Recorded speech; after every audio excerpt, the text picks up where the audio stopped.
Assalamualaikum, salam Nisya Madani. Bersama saya Lydia Yusrina Abdul Ilyas dalam Berita Bagi Sarawak, edisi Jumaat 24 November. Berita Bagi Sarawak pagi ini kita mulakan dengan perkembangan ini. Kerajaan Sarawak telah mengemukakan cadangan untuk menambah jumlah ahli Dewan Rakyat dari negeri ini bagi mewakili 35% daripada jumlah keseluruhan anggota Dewan Rakyat. Timbalan Menteri di Jabatan Premier Sarawak untuk Undang-Undang MA63 dan Hubungan Negeri Persekutuan, Datuk Sharifah Hasidah Said Aman Ghazali berkata, cadangan itu telah dikemukakan kepada Kerajaan Persekutuan dan telah disusuli dengan beberapa mesyuarat. Ini termasuk dua mesyuarat jawatan kuasa kerja bagi membincangkan cadangan pindaan perundangan berkaitan pelaksanaan Perjanjian Malaysia 1963 MA63 yang diadakan di Pejabat Setiausaha Persekutuan Sarawak FSO pada 10 Ogos dan FSO Sabah pada 30 Oktober tahun ini. Jelasnya sebarang keputusan yang dibuat di peringkat jawatan kuasa kerja akan dibawa ke mesyuarat jawatan kuasa teknikal dan seterusnya ke Majlis Tindakan Pelaksanaan Perjanjian Malaysia 1963 yang akan dipengerusikan oleh Perdana Menteri untuk sokongan jawatan kuasa itu. Beliau menjawab soalan tambahan ahli Dewan Undangan Negeri Tamin, Christopher Gira Sambang pada persidangan Dewan Undangan Negeri di Kuching semalam. Datuk Sharifah Hasidah berharap cadangan Sarawak tersebut akan direalisasikan dan disokong jawatan kuasa itu agar akan dapat memberi pelaluan kepada perkara 46 perlembagaan persekutuan yang menyentuh komposisi ahli Dewan Rakyat dipindah. Beliau berkata pindaan itu akan memastikan perwakilan yang seimbang di Dewan Rakyat selaras dengan semangat dan hasrat pembentukan Malaysia pada 1963.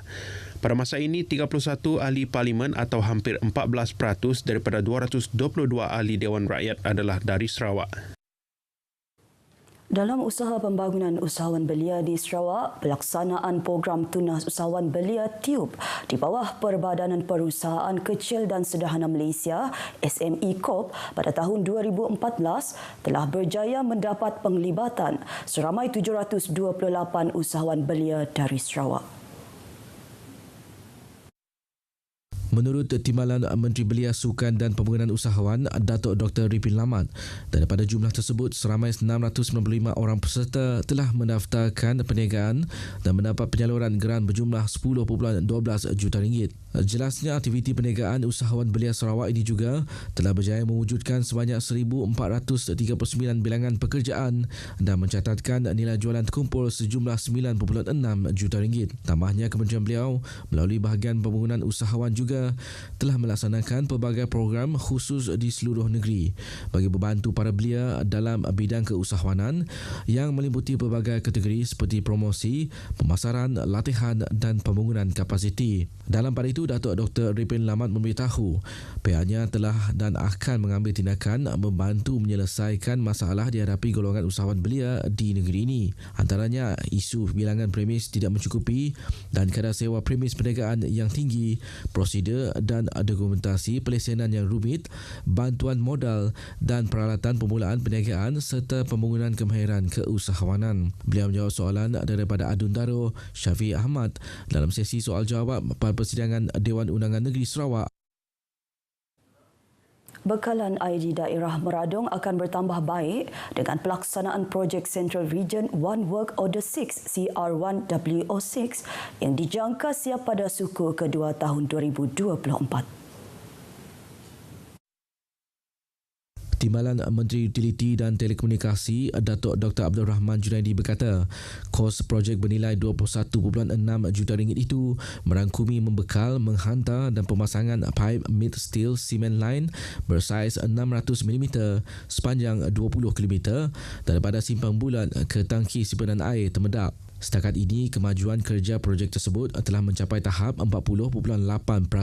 Menjawab soalan daripada Adun Meradong, Ding Kuang Hing dalam sesi pertanyaan bagi jawapan lisan, beliau memaklumkan gangguan bekalan air di Meradong sebahagian besarnya adalah disebabkan kerosakan paip oleh pihak ketiga yang terlibat dalam pembinaan lebuh raya Pen Borneo. Dalam melaksanakan Banci Pertanian 2024, Dapatan daripada Banci Penduduk dan Perumahan 2020 akan menyediakan maklumat penting berkaitan bilangan isi rumah yang melaporkan aktiviti pertanian sebagai pekerjaan utama. Pengarah Jabatan Perangkaan Malaysia Negeri Sarawak Dayan Rozana Abang Hassan berkata, Banci Pertanian 2024 turut meliputi pertubuhan pertanian yang bakal menyediakan maklumat Agriculture Statistical System lebih menyeluruh. Katanya hasil Banci Pertanian 2024 akan dijadikan sebagai penanda aras kepada sektor pertanian negara di samping dapat memberi input penting pengukuran pencapaian Rancangan Malaysia ke-12 serta penyediaan Rancangan Malaysia ke-13 kelak. Banci Pertanian ini amat wajar diadakan memandangkan tempoh masa lama dengan banci terdahulu iaitu kali terakhir dilaksanakan pada 2005 melibatkan 48 juta isi rumah atau 22 juta penduduk di Malaysia. Beliau berkata demikian pada sesi libat urus Banci Pertanian 2024 Negeri Sarawak Zon Utara di Miri semalam. Sesi diadakan ini bertujuan memberi penerangan tentang objektif, skop dan liputan serta ke arah persediaan pelaksanaan Banci Pertanian 2024. Seramai 111 peserta dari agensi negeri dan persekutuan terlibat dengan pelaksanaan Banci Pertanian di bahagian Miri, Bintulu dan Lawas menghadiri sesi libat urus ini. Masyarakat penandi kawasan pedalaman Belaga dan Murun diseru untuk menghantar anak-anak mereka ke sekolah. Sekira berdepan isu pengangkutan, tempatkan anak-anak tinggal di asrama yang telah dilengkapi pelbagai kemudahan serta penjagaan daripada guru dan kaki tangan sekolah secara konsisten. Untuk memastikan di mana jua anak kita berada, sama ada di rumah panjang, di kampung, supaya mereka berada di sekolah. Dan kita ada asrama di sini, dan bagi anak-anak yang mungkin ada kesukaran untuk datang ke sekolah secara harian, bolehlah kita tempatkannya di asrama supaya mereka dapat dijaga dan mereka mendapat pendidikan. Dr. Les menyatakan demikian pada program Mojing Kening di SK Long Urun, Belaga. Menurut beliau, ibu bapa harus menjadikan sekolah sebagai tempat menempatkan anak-anak mereka, bukan membiarkan mereka tinggal di rumah-rumah panjang atau bekerja pada usia tersebut. Malah katanya SK Long Urun telah mencatatkan beberapa pencapaian luar biasa sehingga ke peringkat kebangsaan dalam aktiviti co-curriculum.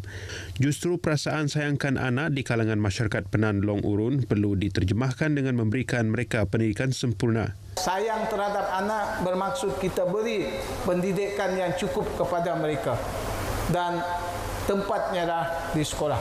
Menghasilkan sumber manusia yang berkualiti dari segi keilmuan, kemahiran serta sasiahnya di samping kemudahan pendidikan yang berkualiti. Program Mojing Kenin di anjuran JPNSPP di Belaga serta tabung amanah Bakun berlangsung di SMK Bakun, SK Metalun, SK Long Urun dan SK Tegulang pada 18 hingga 21 November lepas.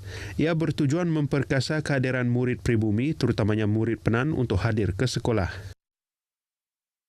Seorang pesara syarikat swasta di Bintulu rugi kira-kira RM170,000 selepas ditipu sindiket phone scam September lalu.